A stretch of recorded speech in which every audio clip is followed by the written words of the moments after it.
Hello. हाँ बेटा। गुरुजी प्रणाम। हाँ, खुश रहो। जी। हाँ, तो उस समय हम्म, 15 साल उम्र रही होगी तुम्हारी। जी जी। हम्म। तो आपका तो मैं बहुत देर से वेट कर रही थी। हम्म। तो तब मैं 15 साल की थी। तो हम्म। मेरा स्कूल था नया, 9th क्लास में मैं गई थी। हम्म। तो गुरुजी, मैं जब क्लास में गई हम्म। तो आप समझिएगा, मैंने मतलब ऐसा 15 साल में ये बहुत ही मेरे लिए अलग एक्सपीरियंस था। मतलब एक तो होता है गुरुजी कि आपने किसी को देखा तो अट्रैक्शन, हम्म। वो मैं समझती हूँ कि हाँ अट्रैक्शन होता है। हम्म। पर वो अट्रैक्शन नहीं था। हम्म। वो मैंने मेरी क्लास में एक लड़का था, हम्म। मैं उसको जानती नहीं पहले, ना मैं उसे पहचानती। हम्म। जगह अलग और हम्म। स्कूल अलग, सब अलग। मैंने उसे जब पहली बार देखा गुरुजी, मुझे ऐसा लगा जैसे मैं उसे जानती हूँ, हम्म। जैसे मैंने उसे कहीं देखा है, मैं उससे मिली हुई हूँ, उससे मैं जुड़ी हुई हूँ, उसको मैंने पहले मिली हूँ, मैं मेरी उससे कुछ संबंध है। मुझे हम्म। ऐसा लगा देखते ही। मुझे उसका नाम भी नहीं पता था गुरुजी। हम्म। मुझे ऐसा लगा। और वो ऐसा नहीं था अट्रैक्शन की आप मतलब कहते हैं कि लड़का लड़की अट्रैक्शन होता है कुछ टाइम का, वो अट्रैक्शन से बहुत अलग एक्सपीरियंस था। हम्म। तब ऐसा हुआ था गुरुजी। फिर मुझे बाद में पता चला कि उस लड़की का नाम है, क्या नाम है उसका। फिर मुझे पता चला अच्छा। तो मैं क्लास में आती थी तब, और मुझे ये लगता था कि वो मेरे पास होता था जब भी आसपास।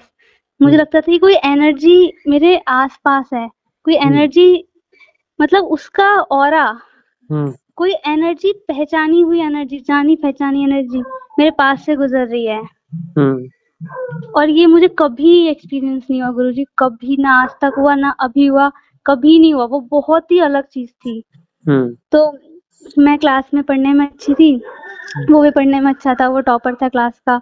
मैं भी पढ़ने में अच्छी थी। तो क्या होता था कि मैं बात नहीं करती थी किसी से भी, ना उससे भी बात नहीं करती थी, उससे तो बिल्कुल नहीं करती थी, क्योंकि उसको मुझे लगता था कि अगर मैंने उससे बात करी तो उसकी एनर्जी मेरे पे कहीं हावी ना हो जाए। मतलब मुझे डर लगता था एक, हम्म। कि सब लोग अलग है और वो एक अलग चीज है मेरे लिए। तो मैं उससे बचती थी हम्म। हमेशा। हम्म। तो मैं पढ़ने बैठती थी, मैं हमेशा क्लास में बैठती थी फर्स्ट सीट पे, और अपना बैठ के क्वेश्चन सॉल्व करती थी मैथ के। तो वो लड़का गुरुजी, उसकी मैथ अच्छी थी, पर उसके साथ क्या होता था, वो ना अपने आप पहले दिन से 2-3 दिन बाद से क्लास में जब मैं आई नए स्कूल में, उसे पता लगा कि हाँ मानसी पढ़ने में अच्छी है, मैं भी पढ़ने में अच्छा हूँ, तो वो क्वेश्चन लेके मैथ का मेरी बेंच पे आ जाता था हम्म। पूछने कि ये कैसे होगा। और गुरुजी मुझे ऐसा लगता था ना तब की, जैसे कि मतलब मैं कैसे बताऊं, जैसे कि कोई कोई पावर मेरे हम्म। पास बैठी है, जानी हम्म। पहचानी। और वो बहुत ही अजीब लगता था मुझे, बहुत अलग। हम्म। मतलब मेरी तो हालत ही खराब हो जाती थी तब, हम्म। है ना। तो ऐसा लगता था बहुत ज्यादा।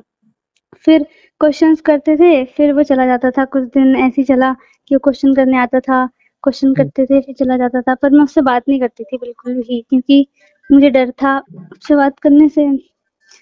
तो वो संबंध ना, मुझे लगता था वो बहुत ही मेरे लिए अलग चीज थी तब। हम्म। और मैं चाहती थी उससे दूर होना, हम्म। कि मैं उससे दूर रहूं। हम्म। वो कुछ डेंजरस की तरह मेरा दिमाग उसे समझता था, कि वो मुझे कंफर्ट तो बहुत होता था, सुकून लगता था, सुकून। पर वो सुकून मैं चाहती नहीं थी उस समय। मुझे था कि मैं पता नहीं क्या है, ये कुछ अजीब सी चीज है, मैं नहीं पढ़ना चाहती। ये जो भी है प्यार है, जो भी है पता नहीं, पर मुझे पढ़ाई करनी है बस। हम्म। तो फिर ऐसा था, फिर मैं उससे दूर रहती थी। फिर 10th तक आते आते मैंने उसको खुद से दूर कर दिया, कि हम मतलब ठीक है दोस्त, पर बस मैंने था कि 10th खत्म, स्कूल खत्म। फिर गुरुजी मेरा स्कूल खत्म हो गया और मैं कामयाब रही, मैंने उससे खुद को दूर रखा। हम्म। तो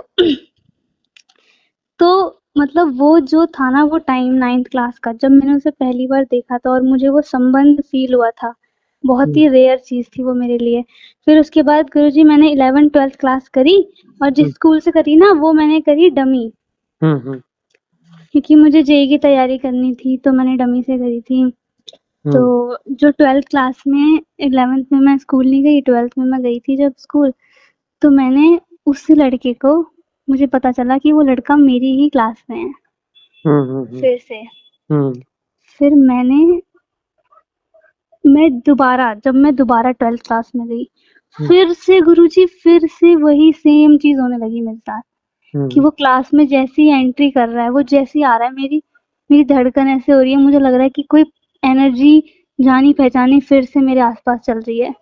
और वो घबराहट और मेरा दिल ऐसा हो जाता था एकदम ठंडा, मुझे कुछ समझ नहीं आता था, मैं कुछ बोल नहीं पाती थी। तो ऐसा फिर दोबारा होने लगा। मैंने फिर से खुद को बचाने की कोशिश करी 12th में कि मैं दूर रहूँ। फिर फिर 12th मेरे हुए, बोर्ड्स भी हुए। तो वो ऐसा था ना कि वो लड़का, उससे मेरी, वो जो मेरे दोस्त थे ना उनमें से वो था कि नई स्कूल था मेरा 11th-12th का, तो बच्चे कहते थे कि हाँ ये लोग तो जानते हैं एक दूसरे को 9th से, ये इसे जानती है, ये इसे जानता है, तो ये लोग दोस्त में हैं। तो मतलब ठीक है, पर मैं उसके क्लोज नहीं रहती थी, मैं दूर रहती थी। फिर पर गुरुजी मैं ये तो समझ गई थी कि ये अट्रैक्शन से थोड़ा अलग चीज़ थी मेरे लिए।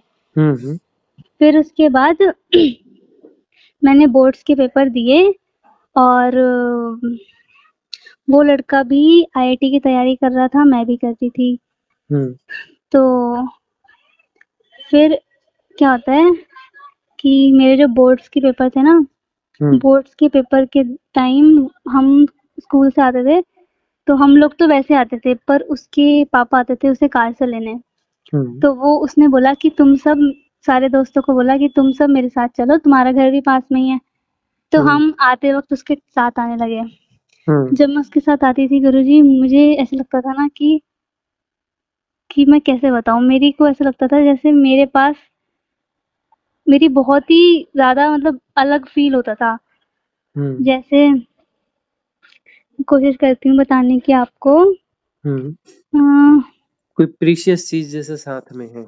हाँ, कीमती चीज़ जैसे कुछ जुड़ी हुई चीज़ मेरे साथ है ना? और मेरी धड़कन और मेरा दिल एकदम ठंडा हो जाता था कि मेरे समझ नहीं आ रहा मैं क्या बोलूँ।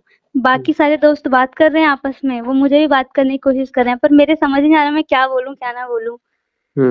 तो ऐसा हुआ, फिर पेपर्स हो गए खत्म बोर्ड्स के, फिर कुछ टाइम तक मैंने उससे बात करनी बंद कर दी। फिर एक दिन वो मेरे को व्हाट्सएप पे बोलता है कि मानसी हम मिलने चल सकते हैं घूमने बाहर। तो मैंने कहा ठीक है, फिर मैं चली गई। मुझे लगा दोस्त की तरह, फिर मैं चली गई दोस्त की तरह। फिर उसके बाद गुरुजी मुझे ऐसा था कि मुझे पता था कि वो मेरे लिए बाकी से अलग है। फिर क्या होता है कि अब यहाँ से गुरुजी कहानी में ट्विस्ट है। तो अब ये होता है कि हम 2 बार मिलते हैं और दूसरी बार वो मुझे कहता है कि मानसी तुम्हें मेरे साथ कैसा लगता है? सच्ची-सच्ची बताना देखो। है ना? तो मैंने उसे बता दिया। मैंने कहा देखो ऐसा होता है।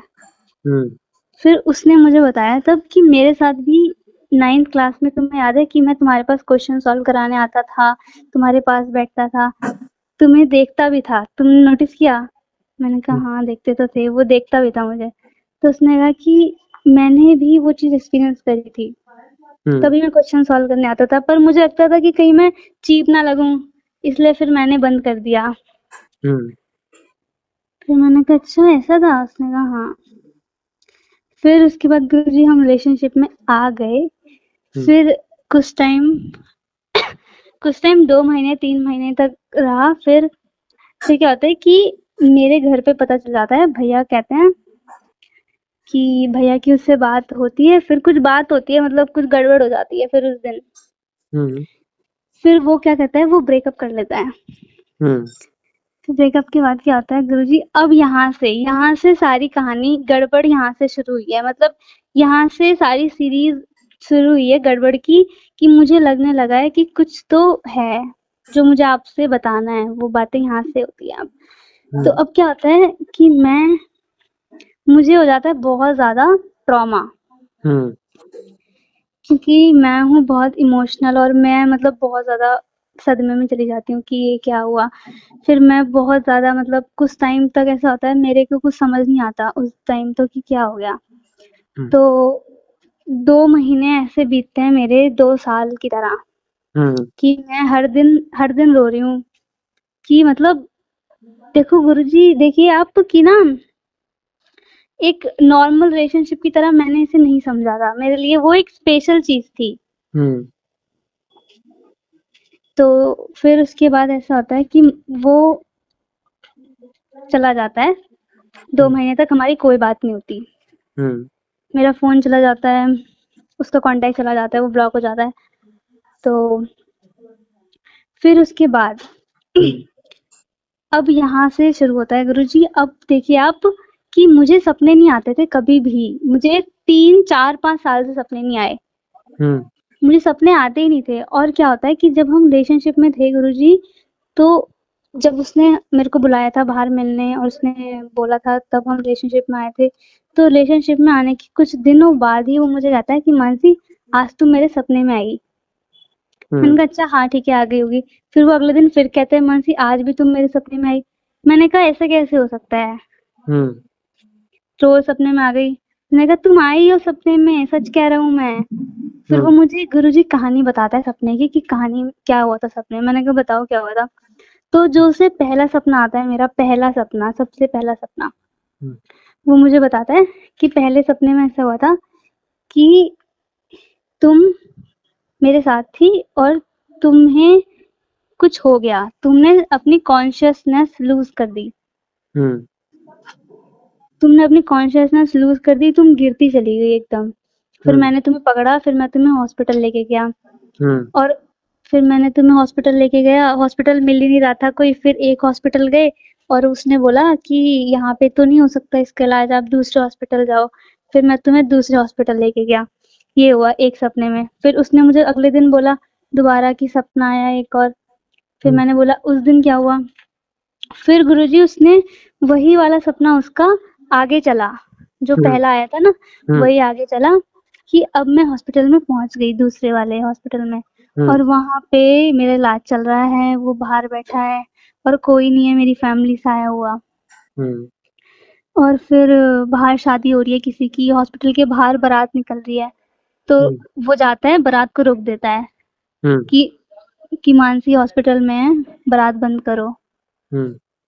फिर वो वहां से बारात में मेरे पापा होते हैं, वो पापा को बुला के लाता है और लोगों को बुलाता है कि यहीं रहो सब, कोई नहीं जाएगा यहाँ से। फिर मैं ठीक हो जाती हूँ, फिर मेरे को होश आ जाता है। ये दूसरे सपने में होता है। मैं हैरान गुरुजी, मैंने सब सुना उससे कि एक ऐसा हुआ, फिर अगले दिन वही सेम सपना। फिर मैंने कहा ठीक है हो गया होगा, कोई बात नहीं। फिर उसके बाद उसे मेरे कई सपने आते ही रहते हैं उसे मेरा सपना हर तीसरे दिन कि आज ये हुआ। वो मुझे रोज हर दिन कहानी बताता है कि आज सपने में से ये हुआ, सपने में ये हुआ। फिर बस ऐसा होता है, फिर हमारा ब्रेकअप हो जाता है। फिर 2 महीने तक हमारी कोई बात नहीं होती और 2 महीने मैंने मतलब रो रो के बिताए। फिर 2 महीने के बाद उस 2 महीने में क्या होता है ना गुरुजी, जिस दिन मेरा ब्रेकअप हुआ था, जिस दिन उसने बोला था कि Mansi we are breaking up,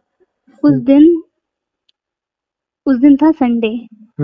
और गुरुजी उस दिन के बाद से मुझे जो सपने 4-5 साल से आते ही नहीं रहे थे, वो मुझे उस दिन के बाद से मतलब 2 महीने ना, 2 महीने मुझे 1 महीने में 30 दिन 60 सपने, 60 से 80 सपने आए होंगे हर दिन। हर दिन मुझे सपना आ रहा है। और पहला सपना मुझे आया कि मैं उससे पूछ रही हूँ कि बताओ क्यों किया तुमने, क्या था तुम्हारे मन में, तुमने ऐसा मतलब जो भी था मैंने ये पूछा। फिर अगले दिन सपना आ रहा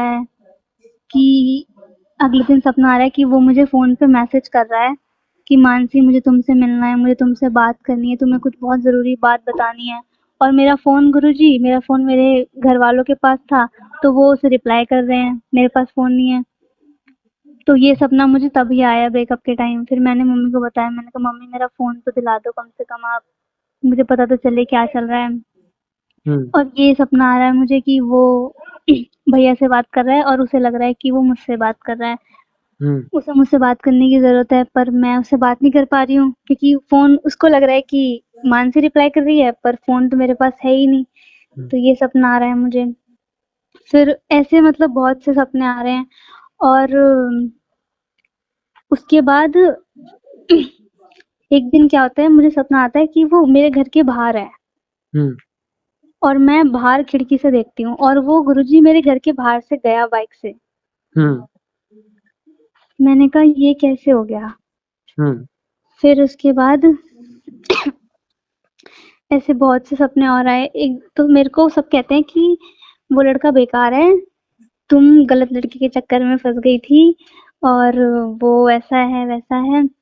तो एक दिन मैं छत पे थी, मैंने बोला ऐसा गुरुजी 3 बार हुआ, बिल्कुल 3 बार कि मैंने बोला कि क्या वो लड़का बेकार है? और बोलते ही मिली सेकंड्स के अंदर मैंने बोला कि मैं सही हूँ ना, वो लड़का बेकार नहीं है ना। और मिली सेकंड्स के अंदर गुरुजी बारिश होने लग गई और ऐसा 3 बार हुआ लगातार। हम्म तो मुझे लगता था ये कैसे हो रहा है और मुझे हर दिन सपने आ रहे हैं, उसके हर दिन सपने आ रहे हैं। फिर उसके बाद क्या होता है कि होता है एक दिन मुझे आता है भगवान का सपना कि भगवान मुझे कहते हैं कि बेटा तुम वृंदावन आ जाओ, सब ठीक हो जाएगा। मतलब मैं चल नहीं पा रही थी और मैं चल पा रही हूँ अब, ऐसा सपना आता है। फिर उसके बाद एक दिन ऐसी मतलब मुझे बहुत सारे भगवान के सपने आते हैं कि भगवान मुझे सपने में दिशा दे रहे हैं, कहीं बताना चाह रहे हैं कुछ। और मैं तो गुरुजी मतलब इतना कुछ करती भी नहीं थी। और फिर उसके बाद जिस दिन जन्माष्टमी होती है, उस दिन मुझे सपना आता है कि कि वो और मैं बैठे हैं क्लास में, 9th क्लास में। और जन्माष्टमी के दिन ही उसका कॉल आता है। मेरा फ़ोन अब मेरे पास आ जाता है। तो गुरुजी उसका कॉल आता है, फिर मेरी उससे बात होती है। फिर हम थोड़ा समझते हैं कि हाँ, मतलब क्या बात थी, जो मैटर था उसकी मतलब जो प्रॉब्लम थी, ऐसा क्यों हुआ था, वो सब हम समझते हैं। तो हम समझ जाते हैं। फिर उसके बाद बातें ठीक हो जाती है फिर सारी। फिर उसके बाद से गुरुजी क्या होता है कि मेरे जो मुझे लगता है ना मेरी आंतरिक क्षमता, वो ब्रेकअप के बाद से जागने लग गई। कि उसने मुझे बोला कि मानसी मैंने तुम्हें मैसेज किया था कि मुझे तुमसे मिलना है। तुमने बोला था नहीं मिलना, नेवर। मैंने कहा मेरे पास फ़ोन नहीं था। तो मैंने कहा मेरे को ये सपने में आया था कि तुम मुझसे बात करना चाह रहे हो। उसने कहा है तुम्हें सपने में आया था? मैंने कहा हाँ, मुझे सपने में आया था। और उसके 2 सपने ऐसे थे जो हम दोनों के सेम। उसके सपने में आया कि वो मुझसे मिला बाहर, मेरी गली के बाहर। और मुझे भी सपने में यही आया कि वो मुझसे मिला मेरी ही गली के बाहर। और गुरुजी ये सपना हमें सेम ही दिन आया। जैसे आज सुबह उसे भी यही आया, आज सुबह मुझे भी वही आया। और ऐसा 3-4 बार हुआ कि सेम सपना आया, सेम दिन आया।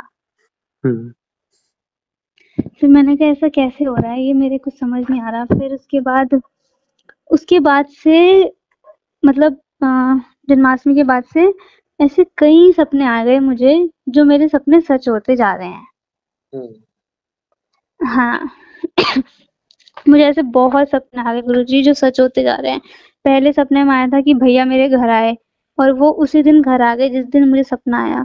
उसके बाद मुझे सपने आया एक कि ये एक आदमी है जिसने मेरे साथ थोड़ा मतलब गलत व्यवहार किया। मैंने उसे सपने में बताया, मैंने कहा मुझे आज ना बहुत बुरा सपना आया। एक ऐसा सपना आया कि एक आदमी ने मेरे साथ गलत व्यवहार किया और वैसा ही हो गया गुरुजी 2 दिन बाद। वैसा ही हो गया कि एक आदमी आया सचमुच में और उसने गलत किया। फिर मतलब उसके बाद सपना आया कि मेरा फ़ोन चेक हो रहा है और जिस दिन सपना आया उस दिन फ़ोन चेक हो भी गया। और मुझे सपना आया कि एक सपना आया था कि उसको चोट लग गई। मैंने बोला उसे कि तुम ना अपना ख़्याल रखना और गुरुजी उस दिन उसे चोट लग गई। वो कह रहा है मानसी ये क्या हो रहा है तुम्हें? मैंने कहा ये क्या हो रहा है मुझे कुछ समझ नहीं आ रहा। फिर उसके बाद जब से हमारी बात होने लगी ना दोबारा से, उसके बाद से जन्माष्टमी के बाद से, तब से एक सपना है गुरुजी जो मुझे आए ही जा रहा है। मतलब मुझे वो ना जाने कितनी बार आ गया और वो सपना वही है जो उसे सबसे पहले आया था ना, हॉस्पिटल वाला, जिसमें मुझे कुछ हो जाता है, मैं अपनी कॉन्शियसनेस लूज़ कर देती हूँ। वो सपना मुझे कई बार आ गया, जिसमें मैं अपनी कॉन्शियसनेस लूज़ कर दे रही हूँ बार-बार और वही मेरे साथ होता है हर बार, हर सपने में वो मेरे साथ होता है और मुझे लेके जाता है हॉस्पिटल या मुझे उठा लेता है। तो हर सपने में ऐसा होता है मुझे कि मेरा कॉन्शियसनेस लूज़ हो गई, मुझे साँस नहीं आ रही और वो मुझे उठा के ले जा रहा है। और यही मेरे साथ कई बार होता जा रहा है। अभी मेरे को परसों 2 बार आ गया ये सपना। एक दिन आया, फिर सुबह आया, फिर शाम को आया, फिर 2 बार आया। फिर मैंने उससे कहा, मैंने कहा ये क्या हो रहा है? मतलब चलो बाकी सपने तो मैं समझ रही हूँ कि सच हो रहे हैं मेरे, पर ये वाला सपना इससे क्या हो रहा है? मम्मी कह रही थी कि मानसी का पास्ट लाइफ रिलेशन है उसके साथ, तभी ऐसा हो रहा है। फिर मेरी उससे बात हुई थी तो उसने कहा था कि मानसी तुम्हें पता है मैंने तुम्हें बताया नहीं 9th क्लास की बात, कि 9th में मैंने जब तुम्हें, मुझे नहीं पता कि तुम्हें मुझे देख के कैसा लगा, पर जब मैंने तुम्हें देखा, तुम्हारी आँखों में देखा, तो तुम्हारी आँखों में मुझे एक भ्रम नज़र आया, भ्रम। मतलब मैंने ऐसा कुछ पहले कभी देखा ही नहीं था लाइफ में। ना मैंने ऐसा कुछ देखा, ना मैं देख पाऊँगा। मतलब वो बहुत ही अलग चीज़ थी मेरे लिए, जो मैंने आँखों में देखा तुम्हारी। तो फिर मेरे समझ नहीं आ रहा है गुरुजी ये क्या हो रहा है मेरे साथ, और वो सपना जो बार-बार आए जा रहा है मेरे सपने में, उसका क्या अर्थ है? तो देखो मैं आपसे अभी तुम्हारे हाथ में ये है कि तुम जो जी, है कुछ साधना की विधियां करो। शिवोहम ध्यान उसमें प्रोटेक्शन लेयर जी, है ना, कर्मा क्लिनजिंग है। जी, तो कर्मों के लेन देन होंगे जो वो मिटेंगे। उसके अलावा जो प्रोटेक्शन लेयर है वो क्रिएट होगी। ठीक है ना। जी गुरुजी, तो शिवम ध्यान जो है सिद्ध क्रिया है उसको प्रयोग में लाओ। मम्मी से मांग लेना। और एक जी, क्षमा याचना मंगल कामना ध्यान विधि है, उसको प्रयोग में लाना। तो क्या है उसको समझने के बजाय जो कुछ है उसको रिजॉल्व करना, है ना, जी, वो ज्यादा इम्पोर्टेंट है। तो जी गुरुजी, हाँ, इन प्रक्रियाओं को प्रयोग में लाओ और क्लिंजिंग करो। इनकी चिंता में पड़ने से, इनकी मीमांसा करने से, एनालिसिस करने से हाथ में तो कुछ आएगा नहीं। जी, क्लिंजिंग कर लो। शिवम ध्यान और क्षमा याचना मंगल कामना ध्यान, तो उससे बात बन जाएगी।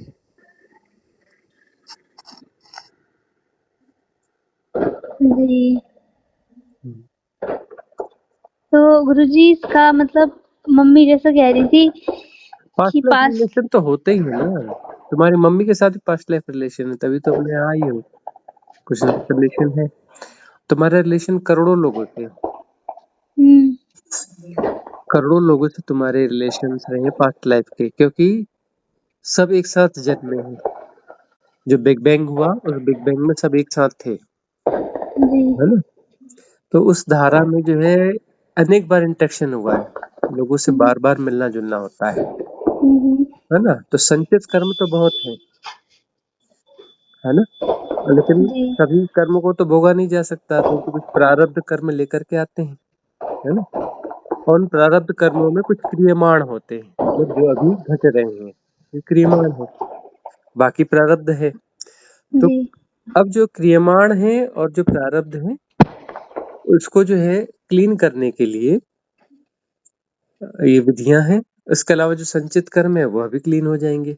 तो संचित कर्म क्लीन हो जाएंगे, अगले जन्म नहीं होंगे। प्रारब्ध है तो इस जन्म में जो भोग हैं उन भोगों को पूरा नहीं भोगना पड़ेगा, अंशतः भोगना पड़ेगा इन यदि सिद्ध क्रियाओं का प्रयोग करते हैं तो। ठीक है ना। और जो क्रियमाण है, क्रियमाण के साथ जो भी घट रहा है, जो कर्म भोग अभी घट रहा है उसके प्रति सजग रहना है, अवेयर रहना है, यथाभूत जानना है। उसके साथ फ्लो में नहीं जाना है, उसके साथ प्रवाह में नहीं जाना है, बह नहीं जाना है। चेतना के तल पे उसे जानते रहना है दूर से, विदाउट एनी जी। Analysation, without any categorisation, without any definition, है ना। जी गुरुजी। उसे यथाभूत जानते रहना है, दूर से जानते रहना है, राइट विटनेसिंग, है ना। तो उससे जो है उसका दुष्प्रभाव कुछ होगा तो घट जाएगा। साधना से ही हो सकता है। तो जी, साधना, जी। हाँ, तो साधना की विधियों का इनका प्रयोग करो सिद्ध क्रियाओं को। तो और गुरु और साथ में हो सके तो देशनाएं भी सुनो। मम्मी सुनती है, तुम भी सुनना चालू करो। हाँ जी, मम्मी तो बहुत सुनती हैं आपकी देशनाएँ। हम्म। तो तुम भी सुनना चालू करो तो तुम्हें भी कुछ समझ में आएगा कि कौन सा जी। विज्ञान है ये, है ना। ये अंतर विज्ञान है। और इसे समझोगी तो तुम अपना जो है इनके प्रयोग से जो कर्म है, संचित कर्मों को भी क्लीन करोगी, प्रारब्ध कर्मों को भी जो है काफी हद तक क्लीन कर पाओगी। क्रियमाण कर्म जो हैं उनको भी अंशतः जो है उसको रिजॉल्व कर पाओगी कि पूरी तरह से वह इफेक्ट न कर पाए। उनसे लर्निंग भी हो जाएगी। यदि हम उनके साक्षी रहते हैं, यथाभूत उन्हें जान रहे होते हैं, तो लर्निंग हम ले लेते हैं और उसके दुष्प्रभाव जो है हम कम भोग पाते हैं, उनके प्रभाव में भी नहीं आ पाते हैं ज्यादा, और लर्निंग्स भी ले लेते हैं। और लर्निंग लेने के लिए जीवन है, जन्म जो है होता इसलिए है, लर्निंग्स के लिए। अस्तित्व हमें कुछ लर्निंग देना चाहता है। वो लर्निंग्स जो है सेपरेशन को डिसॉल्व करने की होती है। वो उस लर्निंग जो है विकारों से बाहर होने के लिए रहती है। सारे विकार जो सेपरेशन को मजबूत करते हैं, है ना। जी। और सेपरेशन डिसॉल्व होना चाहिए तो हम परम अवस्था में पहुंचते हैं, है ना। हम ही जी, परमात्मा हो जाते हैं। परमात्मा से मिला तो नहीं जा सकता। किसी भगवान और परमात्मा से कभी कोई नहीं मिल पाया, है ना। हुँ। लेकिन परमात्मा हम हो सकते हैं, भगवान हम हो सकते हैं। भगवत्ता हमारी खिल जाती है, हमारी फ्लावरिंग होती है, उसको भगवत्ता कहते हैं, भगवान होना कहते हैं। और उसका अर्थ ये होता है कि परमात्मा हो गए, परमात्मा हो रहा है ना, हैपनिंग है। ये सारी चीजें हैपनिंग्स हैं। तो ये जो हैपनिंग्स है क्रियामाण की और प्रारब्ध की, इन हैपनिंग्स के बजाय हम जो है रियल हैपनिंग्स में चले जाते हैं। जो सेपरेशन की हैपनिंग है, सेपरेशन की हैपनिंग जो है डिसॉल्व हो जाएगी, तो फिर कौन सी हैपनिंग रहेगी? कॉस्मिक रिदम की हैपनिंग होगी। कॉस्मिक रिदम की जो हैपनिंग होगी उसमें कोई समस्या नहीं है, क्योंकि वह जो है वह एक लीला है। उसमें कोई समस्या नहीं, लीला में समस्या नहीं होती। सेपरेशन में जो हम करते हैं तो उसमें कहानियां पैदा होती हैं। कहानियां मतलब समस्याओं की कहानियां होती हैं। सारी कहानी कौन सी? समस्याओं की कहानी। एक कहानी हम लिखें कि सब कुछ ठीक है, बहुत अच्छा है, सब कुछ अच्छा अच्छा है, वहां गए सब कुछ अच्छा अच्छा था, ये मिला सब कुछ अच्छा अच्छा था, सब ठीक ठीक था। ये कहानी लिख दो। इस कहानी को कौन पढ़ेगा, कौन सुनेगा, कौन समझेगा? क्या ये कोई कहानी है कि सब कुछ ठीक है, सब कुछ अच्छा है, सुबह भी अच्छा था, दोपहर भी अच्छा है, शाम को भी अच्छा है, रात को भी अच्छा था और कल भी अच्छा होगा, आगे फिर अच्छा है, पीछे भी अच्छा था? तो ये कोई कहानी हो सकती है? नहीं हो सकती ना। नहीं। तो सारी कहानी जो है सेपरेशन की होती है और उसमें जो है समस्याएं होती है, समस्याओं की कहानियां बनती है, समस्याएं सेपरेशन को होती हैं। ठीक है ना। जी, जी। तो ये जो सेपरेशन है, सेपरेशन को जियोगे तो कहानियों में ही जीती रहोगी। कहानियों में तुम जी रही हो क्योंकि सेपरेशन को जी रही हो। ठीक हुँ, है ना। तुम्हें जो है उन कहानियों में रस आ रहा है क्योंकि तुम अपने सेपरेशन को बचा रही हो, है ना। तो हुँ। सेपरेशन को बचा रही तो कहानियों में रस आ रहा है, और कहानियों से कहानियां पैदा होती रहेंगी, समस्या से समस्याएं पैदा होती रहेंगी, समस्याओं से समस्याएं पैदा होती पैदा रहेंगी। होती यह जो रहेंगी। है श्रृंखला है, कॉज एंड इफेक्ट की श्रृंखला है, कार्य कारण की श्रृंखला है, और ये श्रृंखला जो है चलती रहेगी, है ना। हाँ जी। तो इस श्रृंखला से बाहर होना है तो बाहर हो सकते हैं, नहीं तो फिर जो है ये कहा, ये तो कभी खत्म होने वाली श्रृंखला ही नहीं।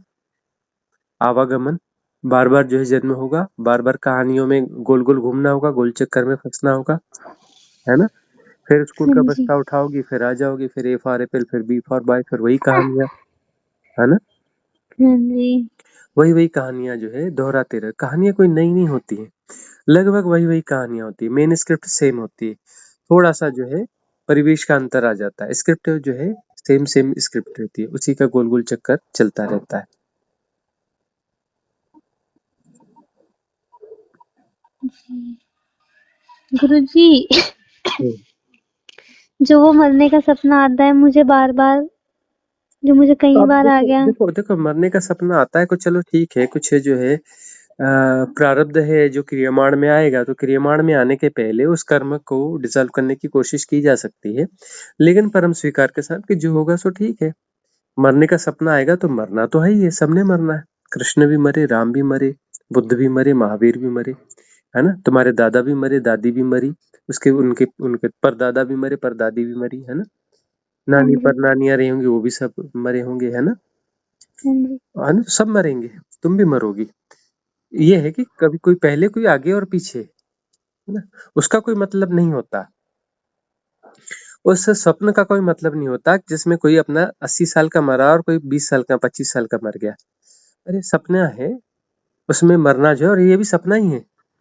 जो शरीर धारण किए हुए सपने से ज्यादा इसका भी कोई मूल्य नहीं है, और जो जी रहे हैं इसका भी मूल्य सपने से ज्यादा नहीं है ना। हुँ, और इसमें जो है कोई 80 साल में मरा और कोई 25 साल में मरा, बात एक ही है, कोई फर्क नहीं है। फर्क दिखता है यदि सेपरेशन को जी रहे हो तो, रिलेटिविटीज हुँ, को जी रहे हो तो, हिप्नोटिज्म को जी रहे हो तो। मास हिप्नोटिज्म है ना, कि इतना ही जीना हुँ, चाहिए, इससे कम जियोगे तो गड़बड़ हो गया, हुँ, है ना। मास हिप्नोटिज्म है ना, क्यों कम नहीं जीना चाहिए, कम जीना गड़बड़ है। ये क्या है, ये तो कोई परिभाषा है ना, ये तो सापेक्षिक हुँ, भाषा है, रिलेटिव है ना, रिलेटिव डेफिनेशंस है। अब बहुत सारे पक्षी होते हैं दुर्घटना में पहले मर जाते हैं, बहुत सारी चींटियां हैं वो अपने छोटपन में मर जाती हैं, उनका कोई हिसाब किताब नहीं है ना।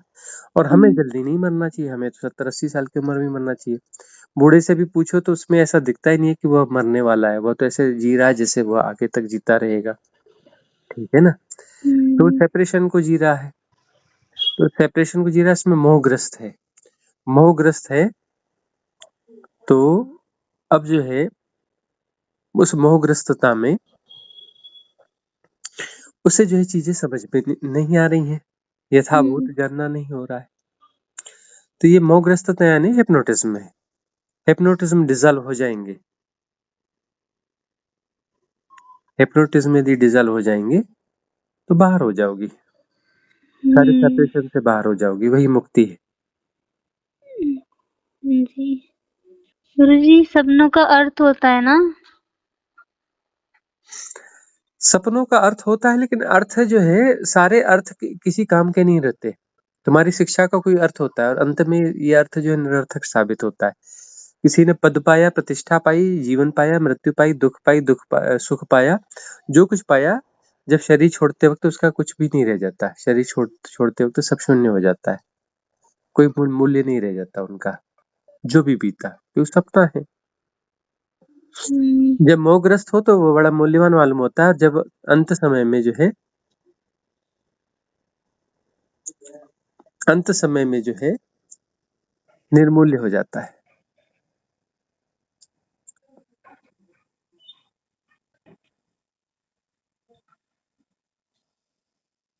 हाँ जी। देखो, अब सपनों में जीने की इच्छा हो तो सपनों में जीते रहो, सपनों से बाहर होना है तो उसके लिए साधना है ना। सपने अभी मूल्यवान हैं तो सपनों में जीते रहो। तो जो बाहर जीवन जी रही हो ना, ये भी सपना ही है। उन सपनों की बात नहीं कर रहे हैं जो रात में सोते हुए देखती हो, हम उन सपनों की बात कर रहे हैं जो तुम जो है अभी देख रही हो, दिनचर्या में हुँ, देख रही हो, ठीक है ना।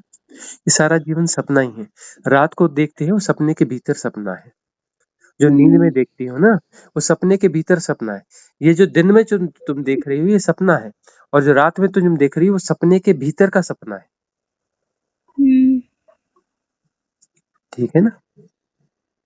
एक बड़े सपने में तुम रात में सो करके दूसरे सपने देखती हो, ये बड़े सपने के भीतर के छोटे सपने देखती हो, हुँ, ठीक है ना। और सपने के अलावा कुछ भी नहीं है।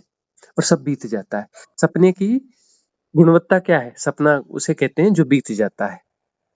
ठहरता है कुछ? 9th क्लास नहीं, में तुमने जो अनुभव लिया वो ठहर गया? नहीं। बीत गया ना? 10th क्लास के अनुभव तुम्हारे बीत गए, 11th 12th के बीत गए, सब कुछ बीत गए ना? जी। कुछ नहीं ठहरता, बाकी सब भी हो जाएगा। तुम मम्मी को देख रही हो ना, बहुत जल्दी इस हुँ, उम्र में तुम आ जाओगी, है ना? बहुत जल्दी तुम नानी की उम्र में आ जाओगी। तुम याद करोगे कल की तो बात थी, मैं स्कूल पढ़ती थी। हुँ, मम्मी से पूछो, मम्मी कहती है अरे हाँ, कल की तो बात थी, मैं भी स्कूल पढ़ती थी। अब इतनी बड़ी हो गई। मैं जितनी बड़ी थी उससे बड़ी तो मेरी बच्ची हो गई, हुँ, है ना? सपना है, बीत ही जाएगा। सपने का गुण है बीत जाना। जो बीत जाता है वो सपना ही होगा। इस बात को याद रखना, जो भी बीत जाता है वो सपना ही होगा। तो जो भी बीत गया वो सपना है, और जो भी बीतने वाला है वो सब सपना हो जाएगा। सपने से बाहर आना है। सपने से बाहर आने की यदि ललक पैदा हो और विजडम पैदा हो, प्रज्ञा पैदा हो, तो सपने से बाहर आने की कोशिश करना। हुँ, ठीक है ना? जी, या सपनों में भी उलझना है, सपनों में खेलना है, तो खेलो, कोई बात नहीं, नहीं, नहीं। खेलो। और जन्म ले लो, ये जन्म, ये अगला जन्म, अगला जन्म। यदि दुर्घटना हो जाएगी, मर जाएगी, तो अगले जन्म में फिर पैदा हो जाना, फिर एक नया नया सपना। पैदा होने का अर्थ होता है फिर से एक बड़ी नींद में चले जाना, सपनों में चले जाना। हुँ, सपने देखने का शौक है तो देखो सपने, जन्म के सपने, मृत्यु के सपने। सचमुच में ये जो मरे हैं ना, तुम्हारे दादे परदादे, मरने के बाद हुँ, उनके सपने का अंत हो गया, फिर से वो सपना लेने के लिए पैदा हो गए होंगे कहीं ना कहीं।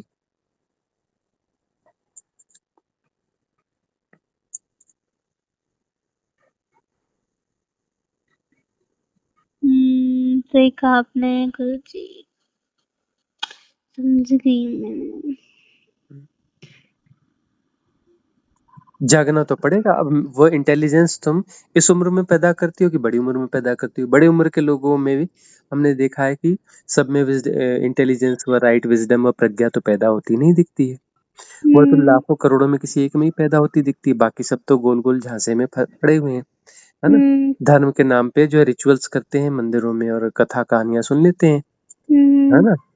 अब बाद में पूछते हैं कि राम जी की सीता कौन थी, सीता हुँ, राम जी की कौन थी? यानी अनैतिक प्रश्न होते हैं। ठीक है ना? हुँ। इस सब से बाहर होना है तो बाहर होने के लिए देख लो।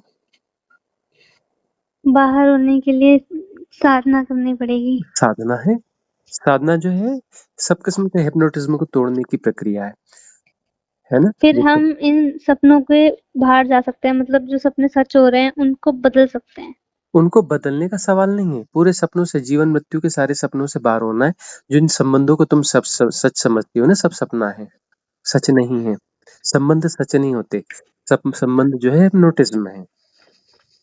याद रखना, सारे संबंध हिप्नोटिज्म है। और सारा जो कुछ तुम जानती हो ना, स्कूल में तुम पढ़ रही हो या कर रही हो, सब सब जो है हिप्नोटिज्म है।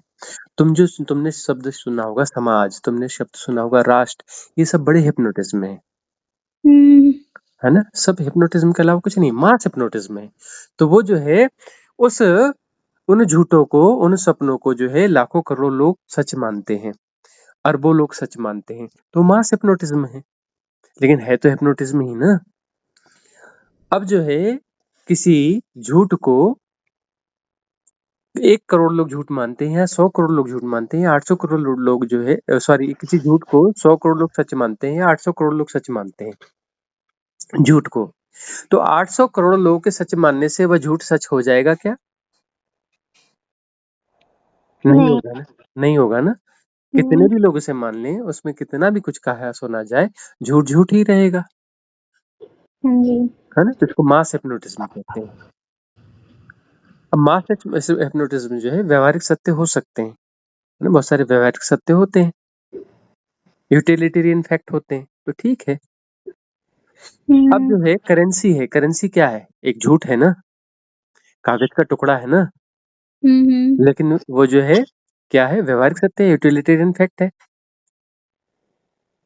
हुँ, तो ठीक है, उसको जो है वैसा प्रयोग किया जाए, लेकिन ये जानते हुए किया जाए कि यूटिलिटेरियन फैक्ट है, ये सच नहीं है ना? हाँ जी। अब बहुत गौर से देखोगे तो उसमें जो धन की परिभाषा निहित है, वह भी झूठ ही है। वो बहुत और बड़ा हिप्नोटिज्म है। ठीक है ना? धन तो होता ही नहीं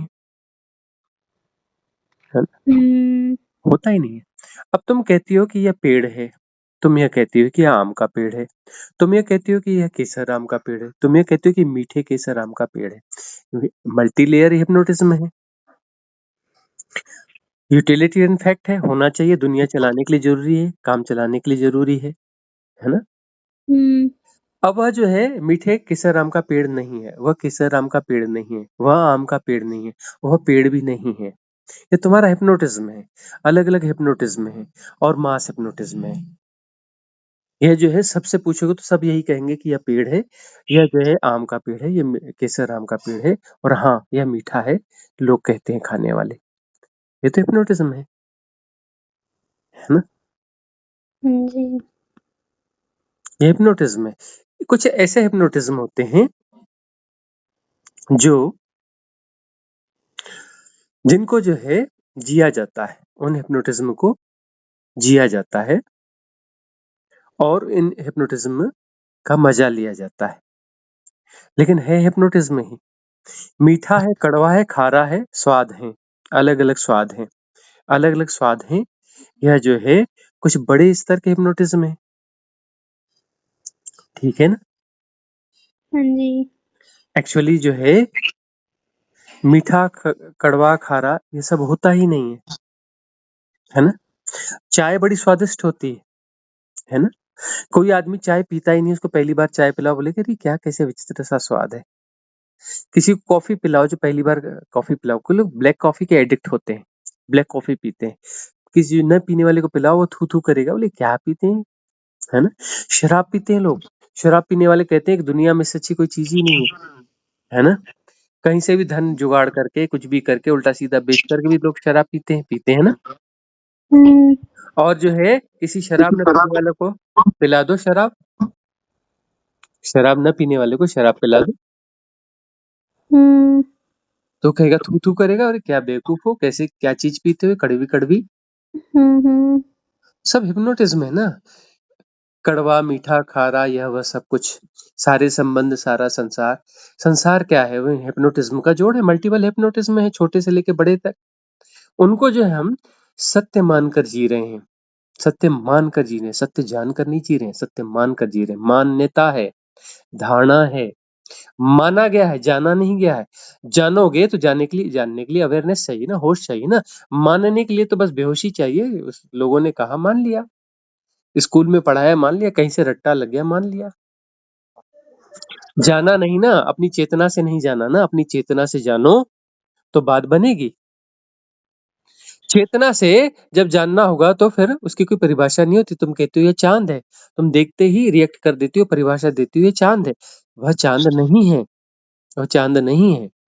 तुम कहती हो उपग्रह है, वह उपग्रह नहीं है, उसका कोई नाम नहीं है। तुम कहती हो गोल है, गोल होता ही नहीं है। यह तुम्हारी अपनी परिभाषा है। तुम्हारे जैसे बहुत सारे लोग हैं और इसको जो है वर्षों से दोहरा रहे हैं, हजारों वर्षों से दोहरा रहे होंगे, अरबों लोग दोहरा रहे होंगे। इसलिए तुम कहती हो कि गोल है और यह चांद है ना?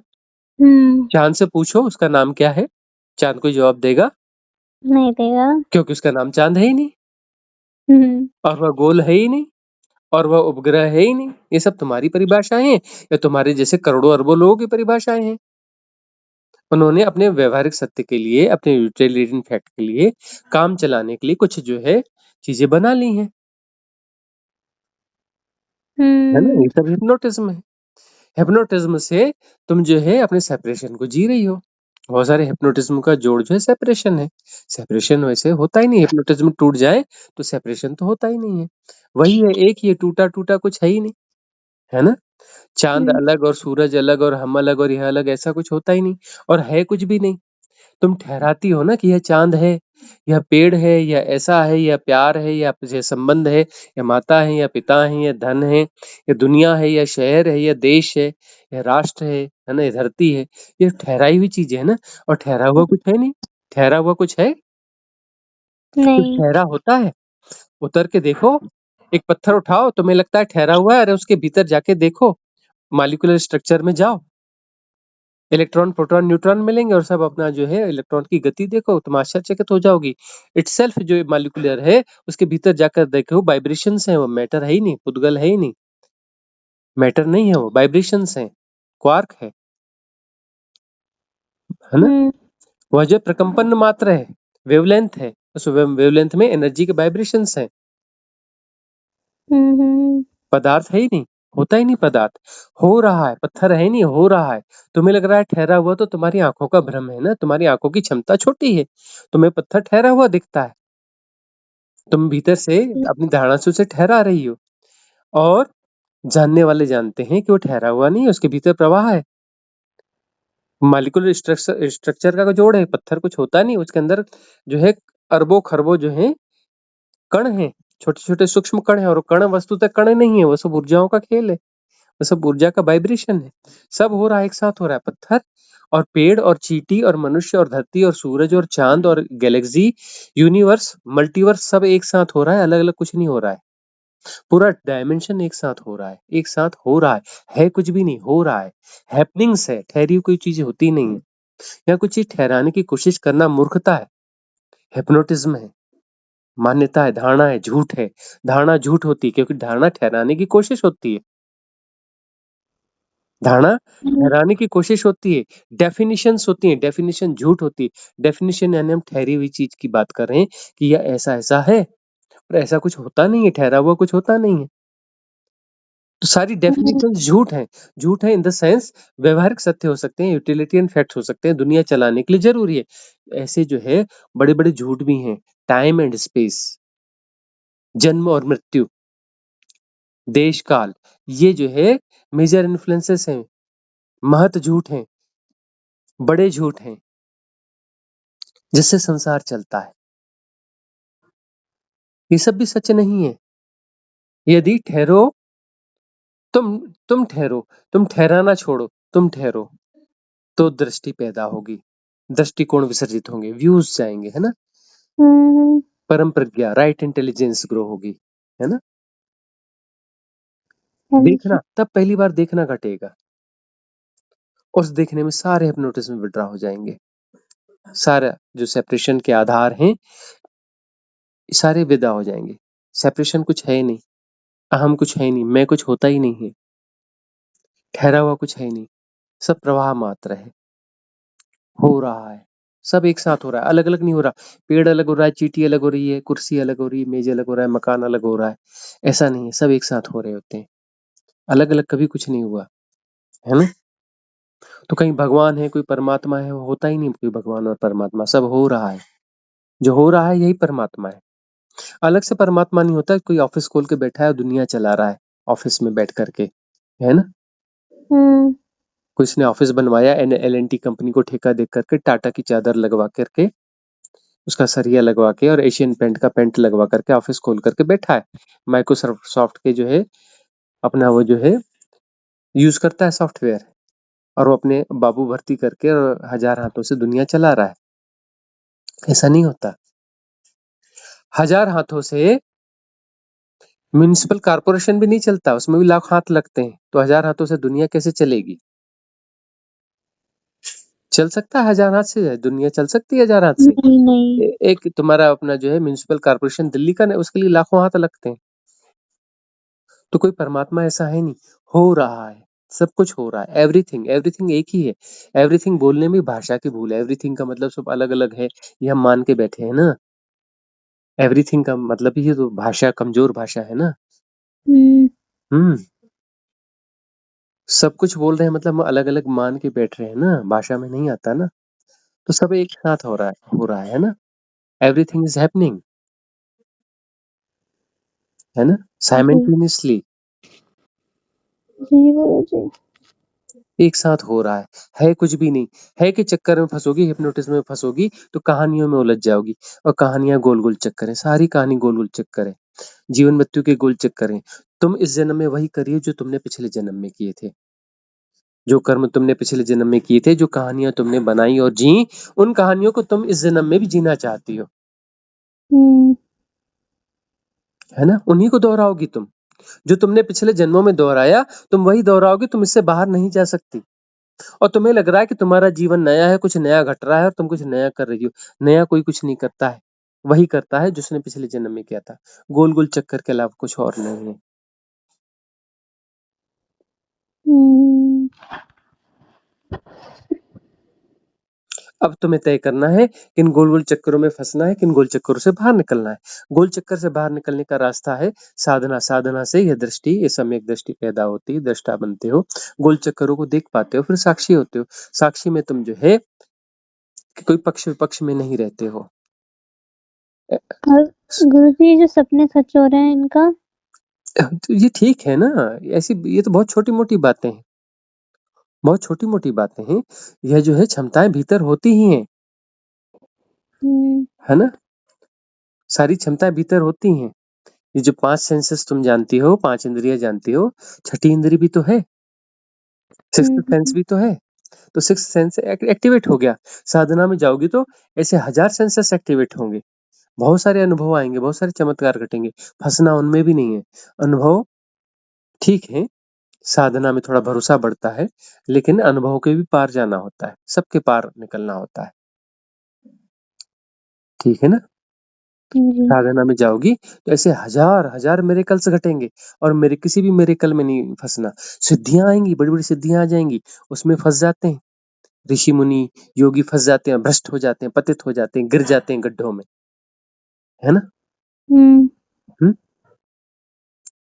साधना में हुँ, जाओगी तो सबको सिद्धियाँ आती हैं, तुम्हें भी सिद्धियाँ आएँगी, बड़ी-बड़ी सिद्धियाँ आएँगी। तुम जो बोलोगी होने लगेगा। तुम बादल को बोलोगी चल तो चलेगा, तुम बोलोगी ठहर तो ठहर, बरस तो बरस जाएगा, है ना? ऐसा होने लगेगा। तुम हवा नहीं चल रही, तुम बोलोगे हवा चल तो हवा चलने लगेगी। तुम हवा नहीं चल रही हो, तुम पत्तों से बोलोगे तुम हिलो, बगैर हवा के हिलो तो पत्ते हिलने लगेंगे। तुम हवा में उड़ भी सकती हो, तुम पानी में चल भी सकती हो, सिद्धियाँ मिलेंगी। लेकिन सिद्धियों से कुछ होता जाता नहीं है, हुँ। वो माया जाल है।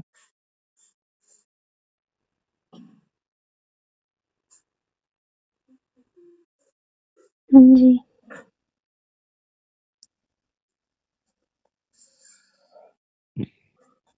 ठीक है? अब तुम्हें तय करना है कि इस माया जाल को आगे कंटिन्यू करना है ना? या हुँ। इस माया जाल के बाहर निकलना है। बाहर निकलना मैं साधना करती हूँ, हुँ। आपकी जो बताई गई है।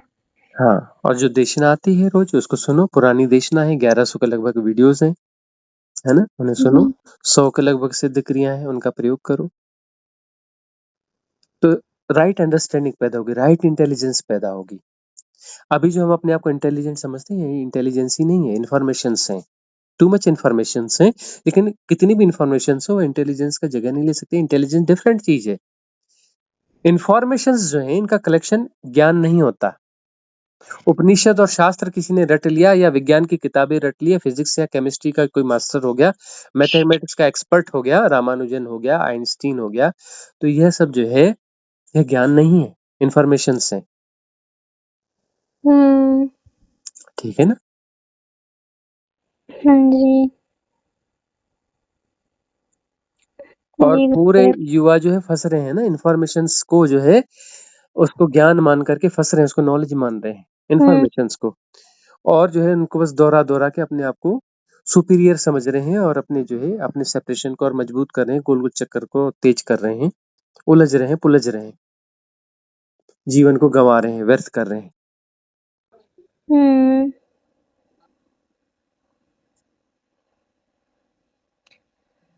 अब देशना सुनने से एक्सपीरियंसेस मतलब जो कर्म प्रारब्ध होंगे उनको हम रिज़ॉल्व कर सकेंगे।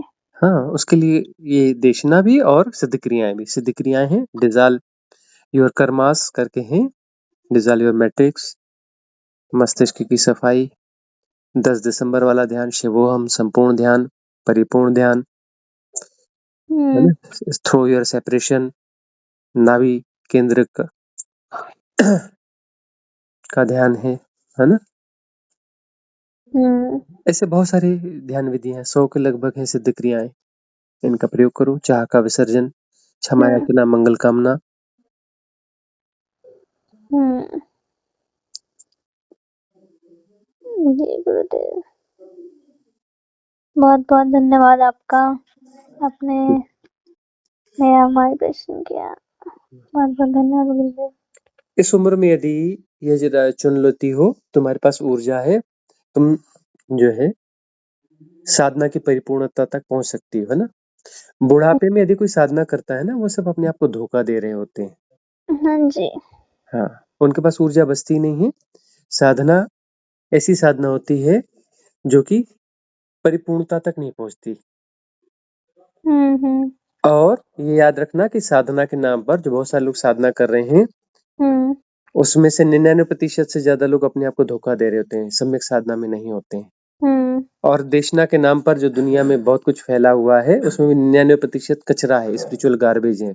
उससे भी हुँ। अपने आप को बचा लेना।